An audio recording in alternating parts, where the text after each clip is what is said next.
The only real difference between him and Basil is that he was small and had a very large henpecking wife. So I didn't have any problems with saying what I didn't think was funny. No, I don't believe that. Why does he say that? It was daring, unflinching, and side-splittingly hilarious. A television sitcom so gloriously ridiculous it attained cult status after a mere dozen episodes. Fawlty Towers did not just break rules. It ridiculed them, stomped over them, and then stumbled over them with contempt. But in the middle of all the madness, one very specific scene passed an unwritten border, one that could never be unpassed. So, what was so special about that not-so-famous scene that caused the show's subtle withdrawal? Stay tuned as we reveal the scene that derailed Fawlty Towers, the real hotel horror that inspired a comedy legend. It was supposed to be just another crash pad. Nothing elaborate, just a good hotel in a quaint seaside town. It was 1970, and the Monty Python crew had come to Torquay to film Flying Circus.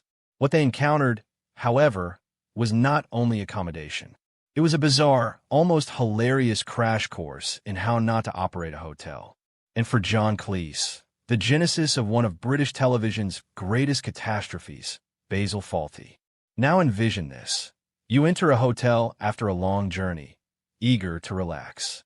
You're greeted by a man so hostile and suspicious that you begin to wonder if you're being secretly recorded. That was Donald Sinclair, the actual manager of the Gleneagles Hotel, who somehow combined customer service and paranoia. He was not just rude. He was theatrically unpredictable. He treated guests like conquerors and suspected their every action as if each one could be conspiring against him. One moment that left the Pythons in utter amazement.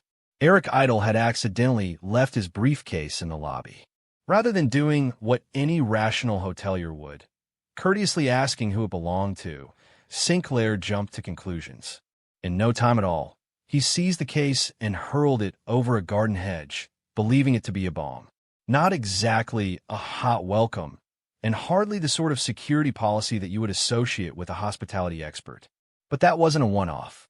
When Terry Gilliam had his knife and fork the wrong way, Sinclair strode over to teach him table manners, as if bad utensil manners were a crime. Guest complaints were treated with contempt. Sinclair resolved nothing but made things worse, getting the atmosphere as comically intolerable as it was true. John Cleese was perplexed and entertained.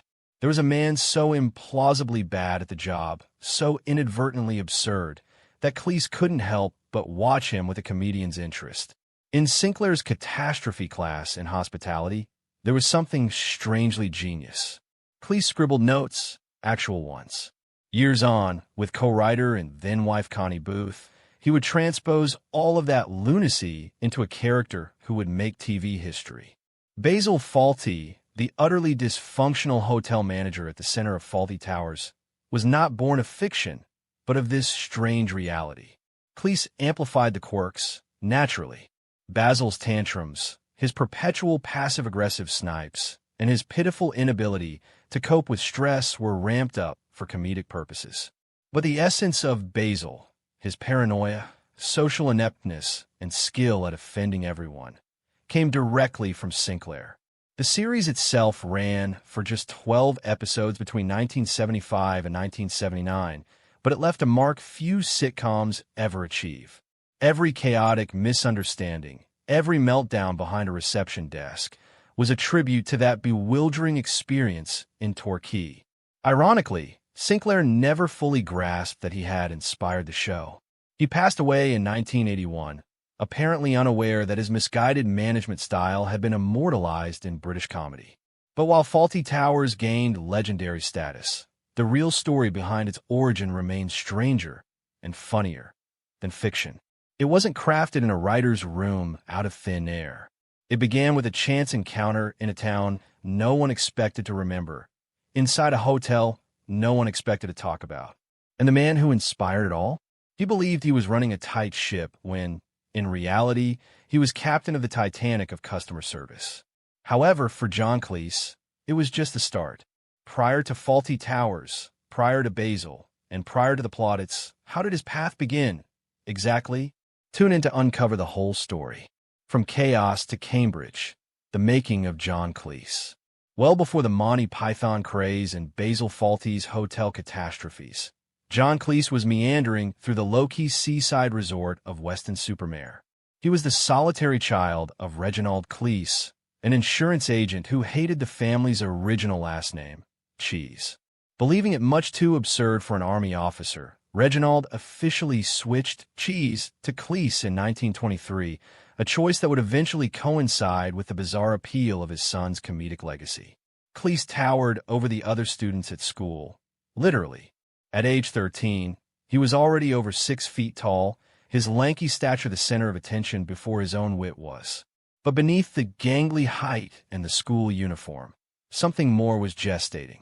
His initial schooling at St. Peter's Preparatory School, financed on the basis of a family bequest, sowed 2 crucial seeds: a passion for language and a keen observation of human behavior. He was not merely a bright boy doing well at cricket and boxing. He was already learning the insanities of life, unbeknownst to him. The classroom itself, though, wasn't sufficient to stifle his curiosity. A statue joke during his school days at Clifton College foreshadowed the sort of humor Cleese would later master: dry, visual, and strangely cerebral. He decorated footprints from a field Marshall Haig statue, as if it had strayed to the bathroom. Childish pranks, maybe, but even then, it was telling through farce. But not everything was funny. When Cleese learned, at 17, that he had been overlooked for a house prefect role in favor of others despite his scholarly achievements, it left its mark. As he himself put it, it altered his perception of fairness and respect, one that would resonate in the satirical prism by which he eventually critiqued authorities and institutions. With places at university threatened by the abolition of national service, Cleese was forced to put his ambition of going to Cambridge on hold. Instead, he went back to his former prep school, this time not as a pupil, but as a teacher of English, history, Latin, and science. Ironically, the Latin classes he taught so many years ago would resurface in Life of Brian, when Cleese's character correctly alters the grammar of anti-Roman slogans. Each odd sidetrack along the way somehow entered his creative arsenal. Eventually, he took up his place at Downing College, Cambridge, to read law. But fate had other intentions. At a student fair, the Footlights Theater Club approached him and asked if he sang or danced. "No," said Cleese, adding that if there was anything more dreadful than his dancing, it was his singing. "So what do you do?" they asked. "I make people laugh." And that, quite literally, was his foot in the door. At Footlights, Cleese ran into future collaborators Tim Brook-Taylor, Bill Oddie, and the one who would turn everything around, Graham Chapman. The 4 of them started working up the sort of bizarre, intellectual, and subversive comedy that would go on to dominate British television. Even after he graduated in 1963 with a law degree, Cleese's father still kept sending him newspaper advertisements for retail management positions, just in case this comedy business didn't pan out. But still, how did this academically talented, prank call schoolboy become a comedic giant before Fawlty Towers ever hit the air? Wait and see to untangle the whole tale. A genius mess of brilliance and marriage. Fawlty Towers, a masterful mess of madness and marriage. Ever curious as to how a hotel owned by a man on the edge of insanity ended up as one of the most popular sitcoms in all of British history? It wasn't because John Cleese independently experienced a stroke of genius. Rather, it started with a marriage, not one destined for happily ever after, but one that ignited creative magic.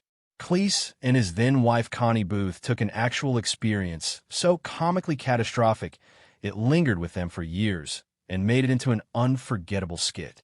It began during an infamous stay at the Gleneagles Hotel in Torquay, where Cleese encountered the hotel manager so ludicrously rude and inept that it could have been a satire.